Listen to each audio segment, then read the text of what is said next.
Hello and welcome again to RC Model Reviews, and in the first of a series of EDF videos I'm looking at this. This is the HobbyKing Dolphin, and it's an EDF trainer. And why would you need a trainer? If you already know how to fly, why would you need a trainer to fly EDF? Well, because EDF models handle quite differently in some cases to your regular propeller driven models. The fans don't provide the same instant acceleration, though you can get a lot of speed, you don't get the same amount of thrust quite often. So you need to learn to fly slightly differently. Now, this is a trainer, EDF trainer. I saw it on the HobbyKing website. It's pretty damn cheap. I think it's $100 or something thereabouts.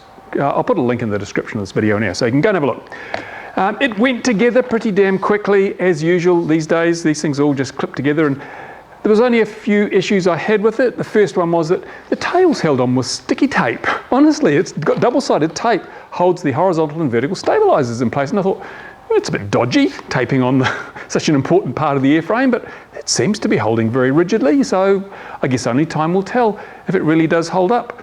The other thing I found was that the clevises on here, they weren't adjusted properly. The push rods are actually a little bit long, so I had to wind the clevises right in on the screw threads to get the elevator and the rudder in the neutral positions. That's a bit unfortunate. You know, they could have bent the Z-bends in a slightly different place. Also, it has a nose leg, but it's got a tricycle undercarriage optional, so it all plugs in and plugs out, but the nose leg isn't steerable, so it's not going to be able to, you're not going to be able to taxi this around on the ground. It will track for takeoff because the rudder will still have authority, but once you land, you're probably going to have to go and pick up the model. You won't be able to taxi it back to your flight line, which is a shame. Never mind.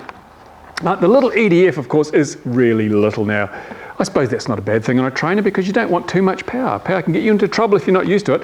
So this will probably have enough to fly, and that's about it. I'm not expecting stellar performance from this. I should add that they do provide a plywood motor plant, so you can actually put a pusher motor on there as well if you want, with a different piece of foam, because this bit here is just held on with magnetic catches. And I don't think they'll come off, but so you can swap that for a prop. If you decide you don't like the EDF version, you can always put a prop on it. Then it's a bit more like an AXN. But it is quite a bit smaller than an AXN in terms of wingspan, although looking at it with that flat wing, no dihedral on the wing, or very little, it's probably going to be quite aerobatic. It'll have a nice roll rate, so it'll be a good little aerobatic model too. So if you don't want it for the EDF trainer purposes, we'll try it out later on with the propeller on it and see if it flies as nicely as the AXN. Another reason I chose this was because it takes a 3-cell 2200 milliampere hour battery, and most people have got a fair number of those laying about. Most EDFs require a 4-cell or a 5-cell, maybe even a 6-cell, so this will get you going without spending too much money, because yeah, you could leap straight into things with something like the model I've got behind me here, but that's $350 worth. And if you crash that on the first flight, you're not going to be best pleased. Whereas this, you've got a much greater chance of surviving. And even if you do crash it, well, your wife's not going to complain so much when she realizes how much money's just disappeared out of the bank account. So there we go. That's pretty much it. It comes with ESC, comes with all the servos installed. The build process consists of, I didn't do a build video because it's so simple. Just stick the tail on with the tape, put the horns on the rudder and elevator, adjust the clevises and clip them on. The clevises for the wing, again, the servos, I had to adjust the clevises on the ailerons because they were all up a bit.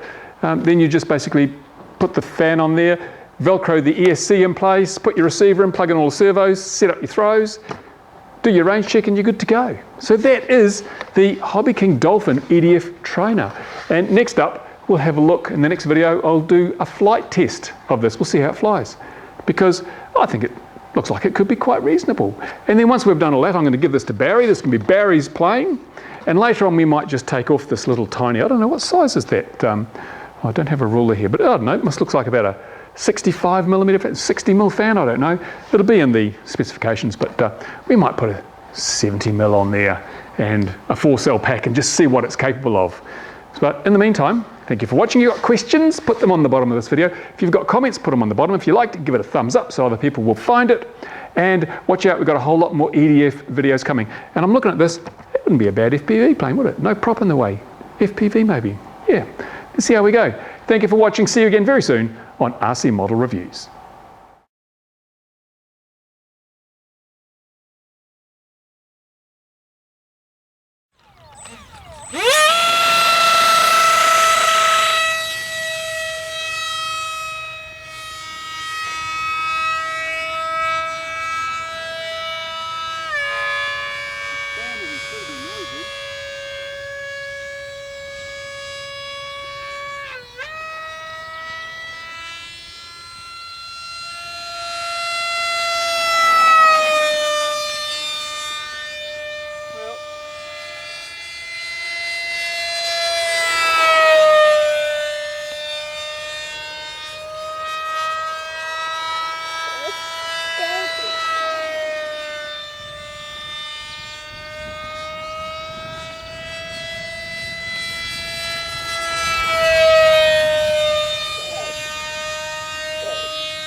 sturdy.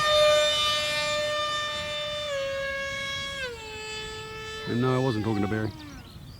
Get any of that? I did.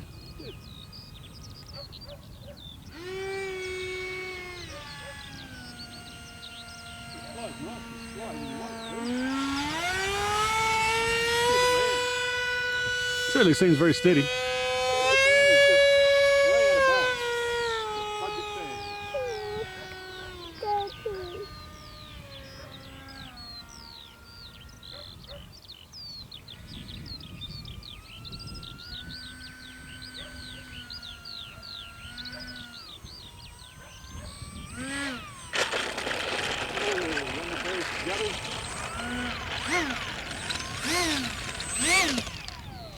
Well, there you go.